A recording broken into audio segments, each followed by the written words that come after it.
I like that. It's like if it ain't broke, don't fix it. Hello, proverb for today is if it ain't broke, don't fix it. Look at this sentence. The grammar, it is not correct.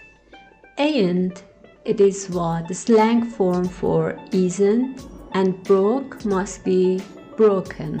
But the people use it in a slang form. They say, if it ain't broke, don't fix it. The correct sentence is, if it isn't broken, don't fix it. But this is just the way native speakers say this proverb. If it ain't broke, don't fix it.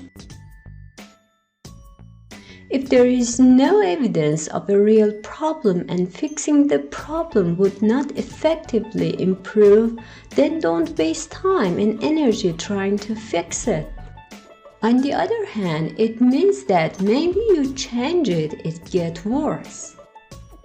Example, I know it is an ugly looking TV antenna, but you know what they say, if it ain't broke, don't fix it. Cool, yeah. If it ain't broke.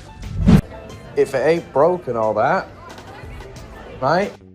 Like you always say, Bob, if it ain't broke, break it. Thank you for watching.